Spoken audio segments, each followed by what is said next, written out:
Something embarrassing.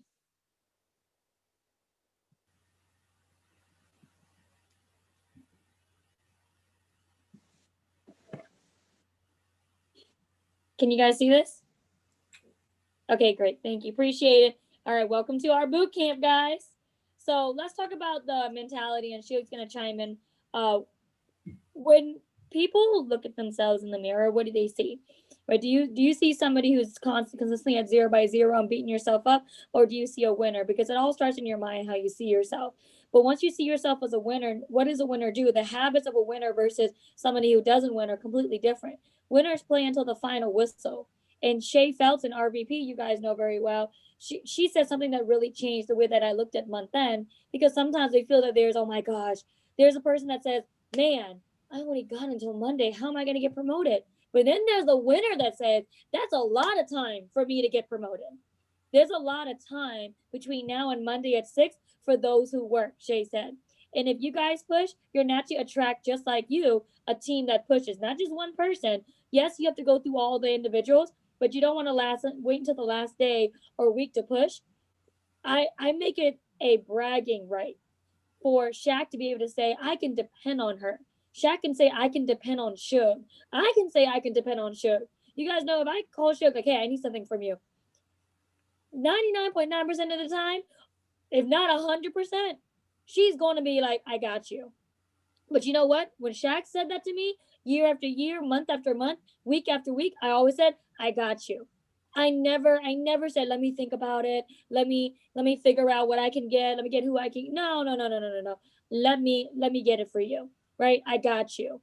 And that's what a winner says. Even if you don't have anything lined up, make something happen out of nothing. You don't want to wait until the last day to push to your promotion or whatever your next goal is. And the more you grow, guys, the more your leadership is going to grow. It's not just about pushing your leadership up. You got to push yourself up, right?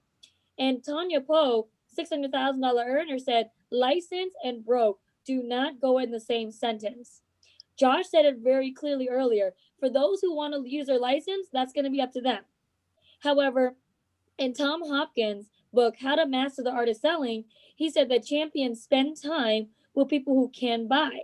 Now, we understand we don't use the word buy, we use get somebody happily involved with us.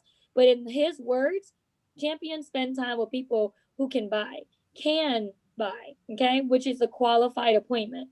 You don't want to spend time with people that have no income, because how are they going to be able to do business with you?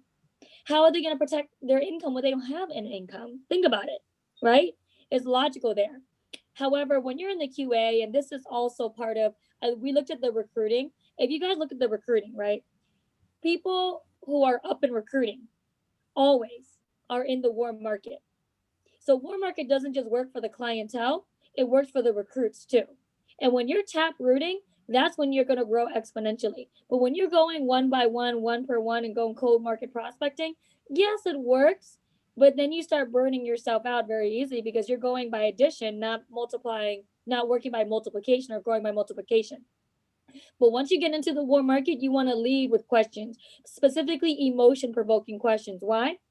People make decisions emotionally, but they back it up. What's the word I'm looking for, Bao?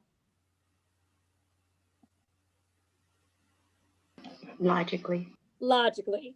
People make a people make decisions emotionally, but they back it up logically. So in order for get somebody to make a decision with you, to go forward with you, to become an owner of your service or product, and they really be proud of owning it, they have to own it emotionally. Okay, they have to make the decision emotionally. All right, let's get to it. Shug, any comments? Yeah. So, guys, when we're thinking about our market and you're like field training somebody, I always say, well, Shaq actually told us this one. He always says, like, okay, if you were taking somebody fishing, where would you take them? Where there's not a lot of fish, or where there's an abundance of fish? Because you have to show them that it works. You know, like if you're taking somebody fishing and there's no fish there, they're like, you don't know what you're doing, or this doesn't work. But we know that it's a guaranteed slam dunk if you're getting in front of the right people. So it's really just asking the right questions to your guys and making sure when you go out in the field, you're sitting in front of the right people. And just like Jen said, time is an illusion. Like, we have until the end of Monday. Think about this. How long does it take to make a phone call and set an appointment? How long does that really take? How long does it take to actually close the QA? Now we have from right now till Monday, we have over 72 hours. We have a lot of time. So just when you do this, just focus on giving yourself a goal that you can track. I'm going to call this amount of people. I'm going to set this amount of appointments. I have until this amount of time. And just track your system. And remember, guys, people will love to do favors. Favors is like the number one thing. Hey, I just need some help to go over some new concepts that I start training on. Hey, can I practice on you? All you have to do is get in the door. I have gotten so many clients just been saying, hey, let's go over this. Yeah, I can definitely assist you with, you have some goals. I can help you with your goals. I can help you eliminate debt. Just get in the door. Okay, and then that'll open everything up for you. And now this one right here, when I do this slide, I flow into this slide naturally, but I'm going to ask somebody first to role play with me. So let me see, Jenny. Okay. Hey. Hey, Jenny. So I'm going to role play with you, but first I want to see how you deliver this slide. Okay. Okay. First, just really briefly. Okay. Okay. So the slide just came up. What do you think? So I'll basically say, so let's take a family, for example. What do you, sorry, the guy's actually missing. It's okay. It'll fade away. You know how it is. The man's there, you go into the slide. So let's take a family, for example. You notice that both of them are bringing in the income, correct? Mm-hmm. And so if you look at the bills there, what do you notice about the type of bills there is right there? All necessities. Exactly. So these are everyday bills. We don't really see like vacations or any luxuries, but what could happen to a family with their income? They can lose their income. Correct. Yes, that's correct. So they could lose their income, but don't you agree that everyone or anyone could just get another job, correct? Yeah, they can. So the job could be a temporarily loss of the income, but what could happen to someone permanently? The income. What can happen to someone permanently? The income with their income. Of how they could lose it. Permanently gone. That is correct. So that's what, just imagine if one of them, whether a father or a mother, one of them passes away, or imagine if you know someone who's a single parent and there's nobody else to pay for the bills. So the income would be lost or always lost, but the bills are still there. So who's going to take care of it to make sure that both the child or children and the bills are being paid off? Good. Okay, I'm gonna just freeze you right there. That was good. Now I'm going to go over a few things. Okay. Jenny asked a lot of questions, guys. She set this up by asking questions, and then she kept using the word imagine. You want to paint a picture in their mind. So that was great. The only thing that I'm going to add and adjust and kind of tweak a little bit, Jenny, is sharpening up the questions a little bit more, closing it a little bit more so that you're getting this yes momentum out of them fluently, right? So when I transition to the slide, when I transition to the slide, I automatically just say, okay, so a transition word is just many people love talking about growing their assets, but they don't really take the time for the money to grow. And you just wait for the answer. But in this crazy world, couldn't anything happen to us tomorrow? You see how solid those questions are? So let's take a typical family. They have 7,000 coming in, they have 7,000 going out. What do you notice about the type of bills they have? And you just wait, right? We know that they're all basic bills. What's the worst thing that can happen to this family financially? So that's the way that you want to exactly ask that question, Jenny. What's the worst thing that can happen to this family financially? You wait for them to answer. And you say, and most people, what do they say? They lose a job. Everybody said, oh, they lose a job, right? If somebody gets sick. And yeah, that is bad. But if you lose a job, you could always get another one. And I always say this, because this is what people are doing that's losing their job. They're doing DoorDash. They're doing Uber Eats. If you lose your job, you can do something else, make t-shirts at your house, right? But what if you lose your income, not temporarily, but permanently, right? And then that's when I click that man. What if someone passes away? And because one thing that I say is, this right here says, if a breadwinner passes away, what will this family lose? And they'll lose almost everything. And I always tell them, bills do not have sympathy, right? Because sometimes we live in this like facetious facade life, like time is guaranteed for us. Time is not guaranteed. We are literally walking around with an invisible clock above our head, and we don't know when that timer is going off.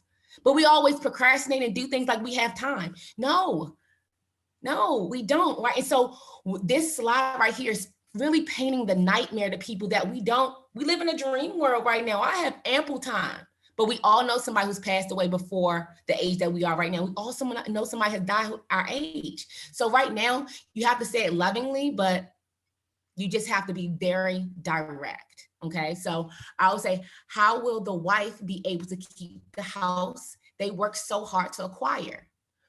Will she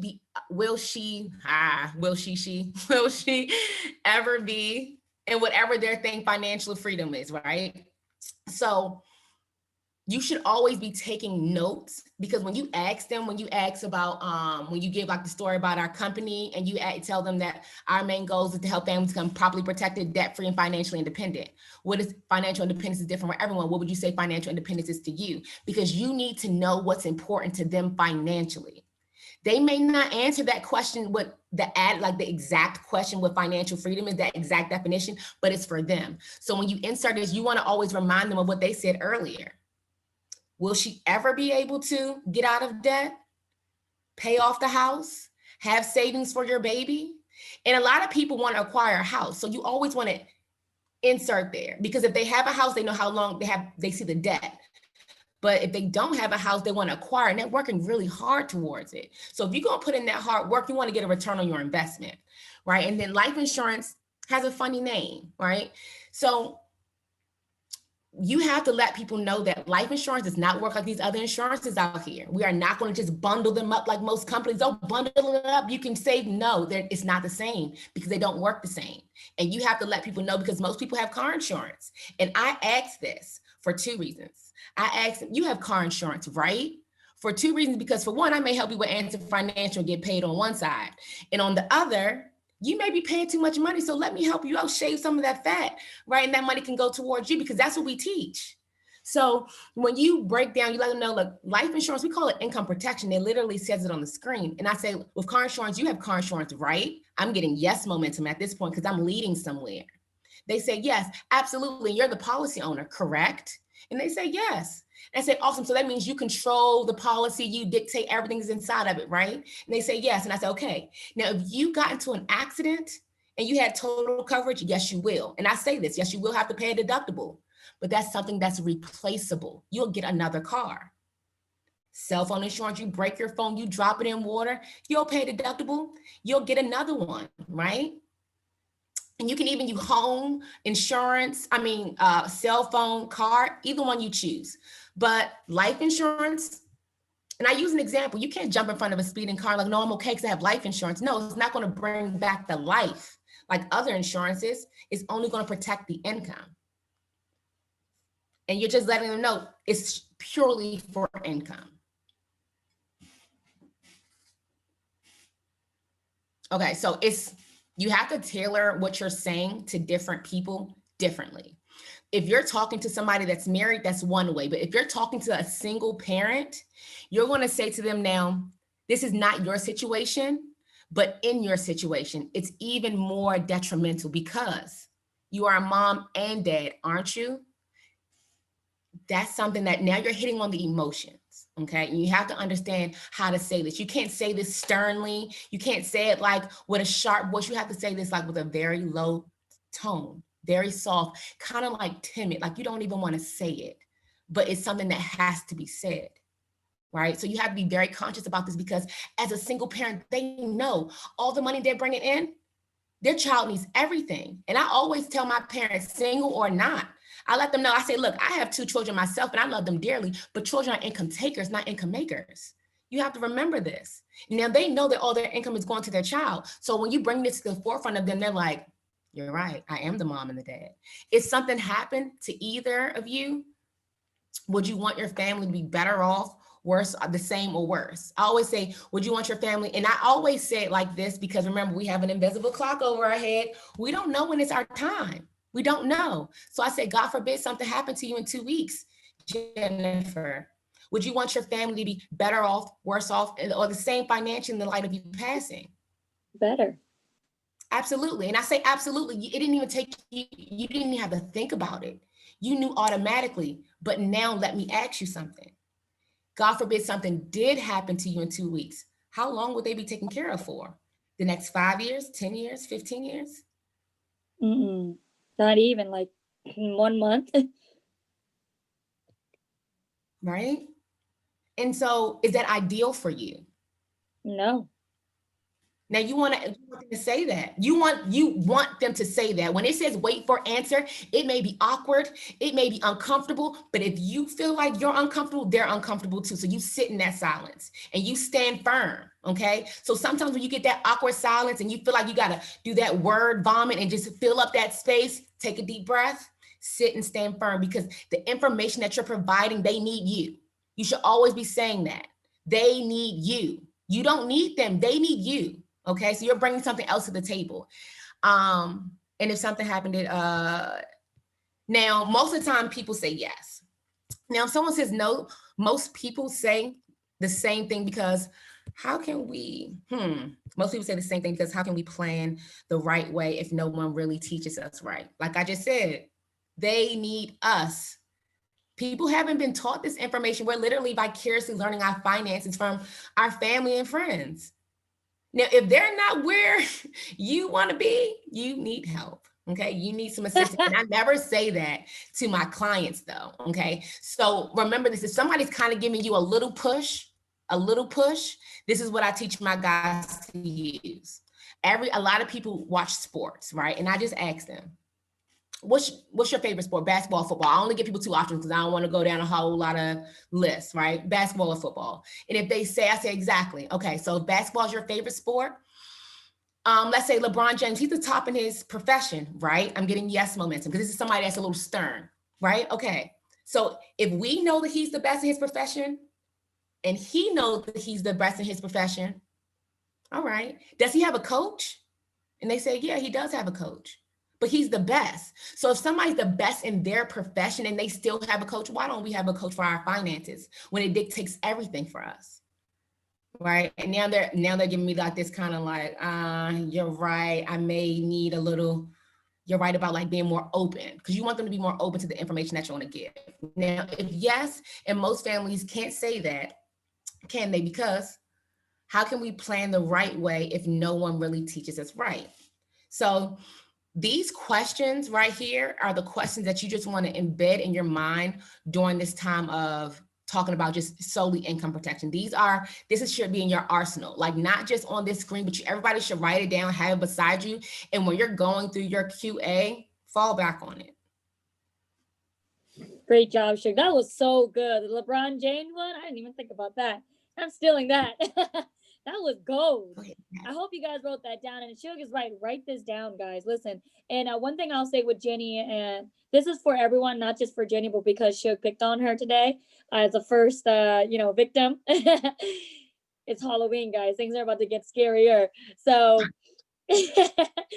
you want to show some passion, Jenny, because even though Shug is soft at some points here and more assertive in other points or aggressive in other points, you can hear the passion through it. You can hear how serious he is. You can even see it in her eyes. And we're on Zoom.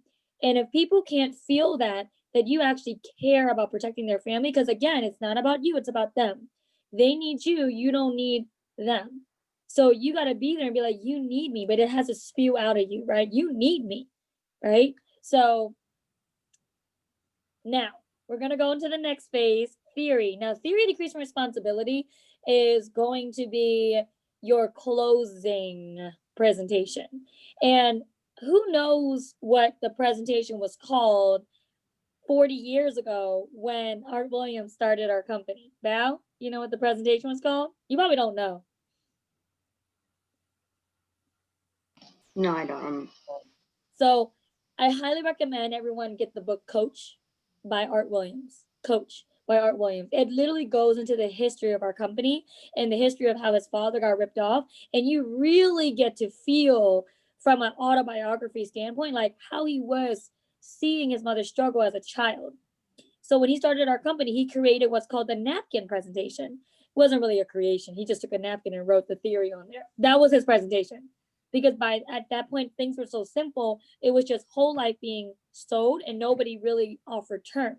So it used to be a napkin presentation where it was so simple. But now that things got a little bit more complex, because the insurance industry has created so many different products, especially universal life, that's complicated for the consumer. How many times do our clients just make a decision because somebody is so confident in offering a rip-off product and they just stop questioning them, right? A lot of these agents, if you ever met them, and I know Bao has, fought a State Farm agent for her family, Snake Farm, we call them. Thomas has to take that other recording. I don't think that's allowed. Oops, non-compliant. Make sure your compliance is done, guys, for November, okay? By the deadline. That's a good reminder. But before you go into the theory and closing, you have to ask what type of questions. There's a one word type of questions you have to ask before you go into quoting theory and the quoting process. What type of questions are they? Lori, I'm going to pick on you. It's one word. It's a type of question. What type of questions? What questions do you ask before you go into the closing quoting process?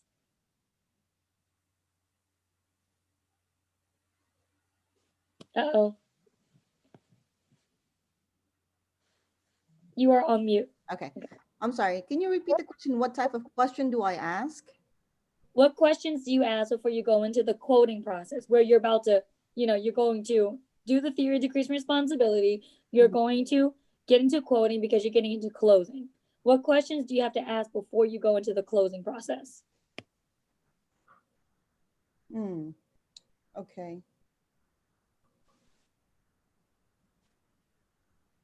It's a little different. My slideshow is a little different than the slideshow that I show.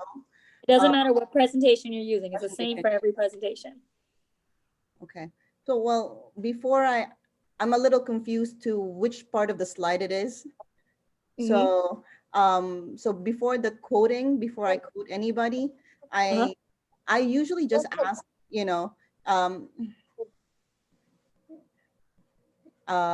if they want to proceed with, if they're interested with availing or getting the life insurance or protecting your family, that's basically where now you're correct, but now you have to make it really simple for me. If I was a new person under you and you were training me, there is one word to describe that type of question you just asked. What's that one word? And give you one more shot before I call on somebody else. I'm not sure. I don't know. I'm sorry. Okay. Now, let me tell you, you are correct, though. Okay, the type of question you asked was correct. Cheryl. You asked the 3 commitment questions. What's that word you just used? Commitment? Commitment. Okay. Boom. Commitment questions, guys. What did Lori just do? She asked a question to see if she should move forward with the closing, didn't she? Because if you're going to go into closing, but in their mind, they're not committed to doing business with you, you're wasting your time. You haven't even gotten the commitment for them to move forward yet, right? And there's different types of commitment questions, but to keep it simple, like I mentioned, if somebody was under you and you're training them, right? You're training a new recruit. It has to be simple. It can't be personality driven. It has to be systematic. What are the commitment questions? We're not going to do those, but that's on the slides. So if you guys know your slides, you know what commitment questions are in there because you guys are the up and coming trainers, right? So let's go into the theory. Theory of decreasing responsibility. This was the napkin presentation. And this was the presentation where Art Williams drew on the napkin. Not to be repetitive, but sometimes we have to repeat some things or else you guys, forget what we're talking about. So Shug said something last week. And the answer is on here. We protect people from blank, blank, blank, and blank, blank, blank. She said it last week. Let's see who remembers. I don't know who was here last week. Shug, you want to pick on somebody? Bow.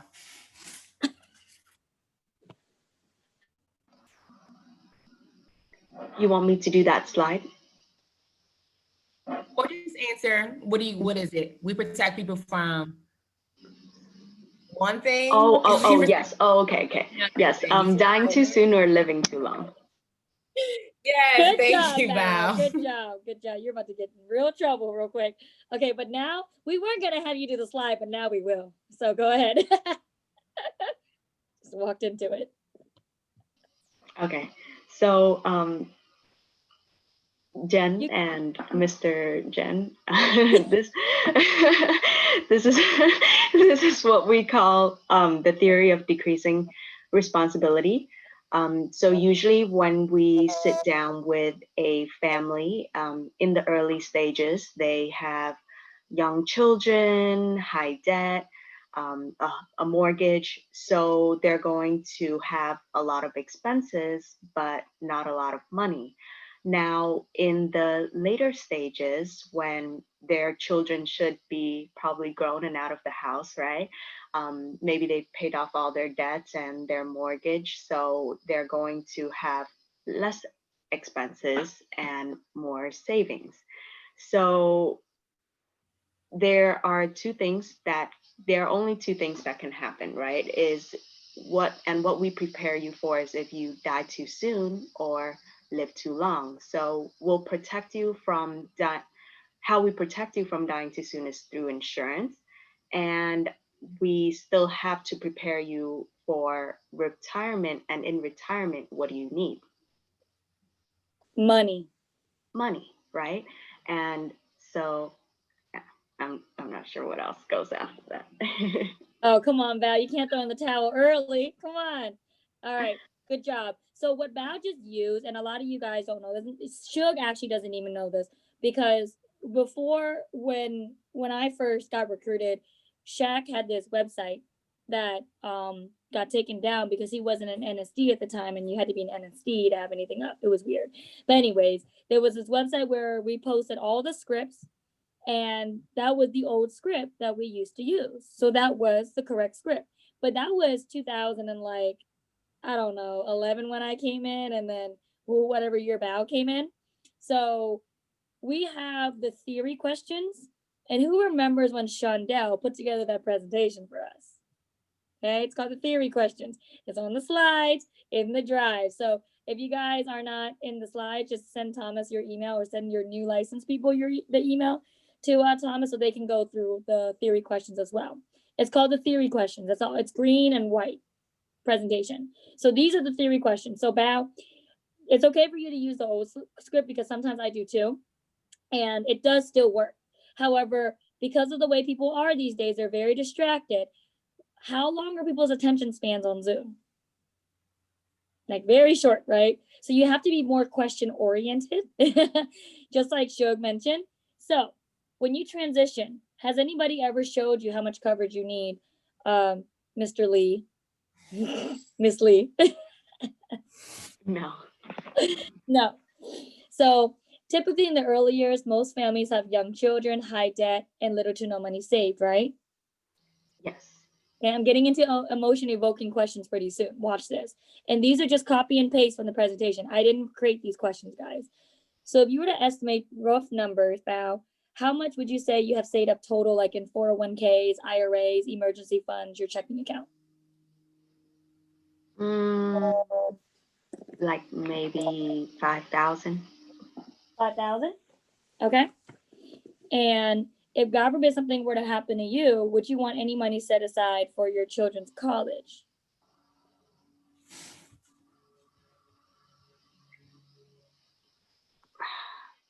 Did you hear me? 100,000. No. Would you want money set aside Oh, for your yes, I would. college education? Okay. What are their names again? Shug, Jenny, Lori. Okay, so she just adopted you guys. And how old are they again? 4, 7, and 9. Great. Now, if something were to happen to you, would you want your debt and mortgage to be taken care of, Miss Lee, so they don't have to? Yeah. Okay, and roughly how much would that balance be altogether? 250,000. Okay. All right.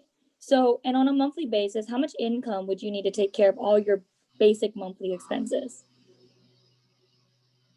5,000 a month. Okay, 5,000.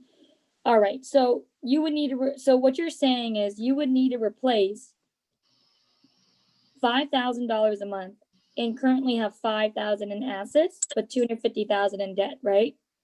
Yeah. Let me ask you, how long would $5,000 last your family?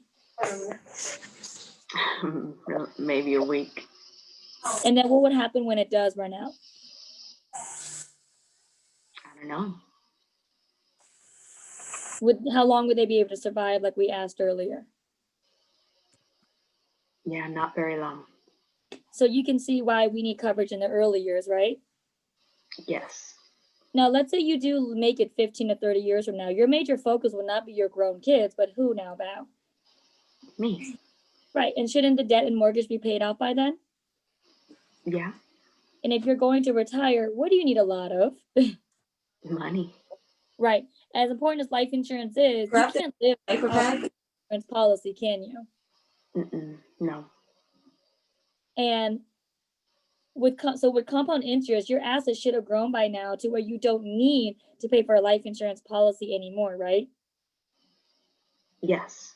Because think about Bill Gates, or sometimes you guys, I use Oprah Winfrey, depending on what market I'm in, okay? Think about Bill Gates. Does he really need to pay for life insurance anymore? No. No. Now, if something happened to your car, though, you would want to replace all of it, right? Yes, I do. And if something happened to your home, you want to replace all of that too, right? Yeah. I don't know why my slide's not moving, guys. It's frozen, right? It is. Yeah. Frozen. Second. Let me fix this so you guys can see the questions.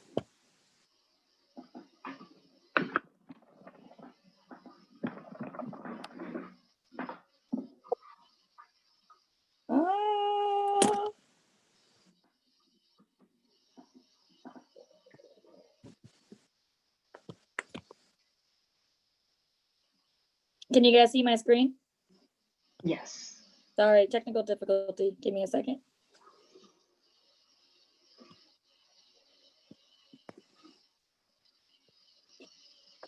Okay, where are we? So if something happened to your car, Bao, you would want to replace all of that, right?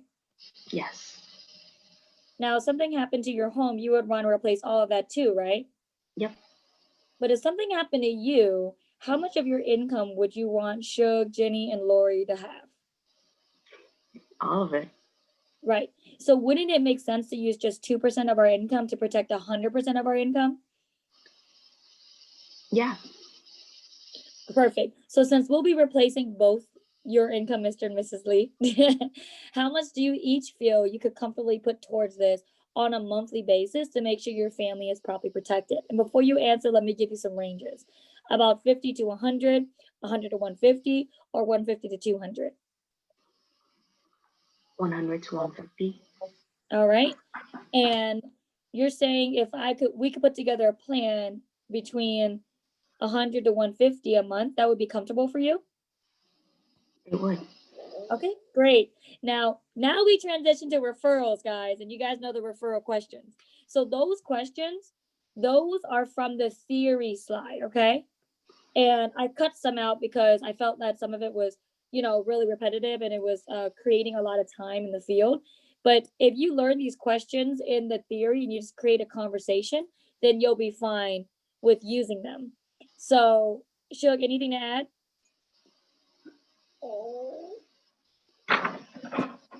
No? No, I don't have anything to add on this one. Okay. And by the way, guys, when you look at these questions, the dollar commitment questions, use your discretion, okay? Shaq said it in one of the trainings. He said, if you're meeting with a single parent, you're not going to give them those ranges. Okay, those are ranges for the married couple market or couple market in general. If you're with a single parent, you know that budget is probably half of that, unless they really have like a significant amount of income. that is more than what a married couple would normally make together. Okay. So use your discretion and read the situation. Because if you give them a quote too high or numbers too high to choose from, what do you create for the client, Charmaine? What starts to happen in their brain? They get what? They're gonna be uncomfortable and they're gonna be thinking of backing out sooner or later. Right. And have you ever walked into a store, anyone, right? Charmaine or anybody here, have you ever walked into the store, you saw a cute like jacket, man, and you looked at it and you put it on, you're like, man, this is nice. I want this. Then you ask like salesperson, hey, how much is this? It's $600. Oh, let me put that back. Your I love bubble. this jacket, but not that much, right? Yeah. What is that called? What is that called? You know, Charmaine?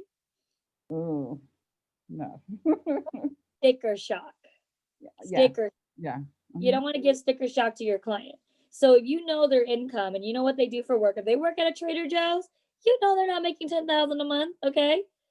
If they're a married couple and they both work at a corporate job, I mean, okay, you can kind of give those same numbers you saw in the presentation. But for a single parent, I would say 30 to 50, 50 to 70, 70 to 100. Now check with your RVP, but you want to make sure you read the situation, okay? But those are the numbers I use for the single parents that I sit down with because I know my market. Anything about market share?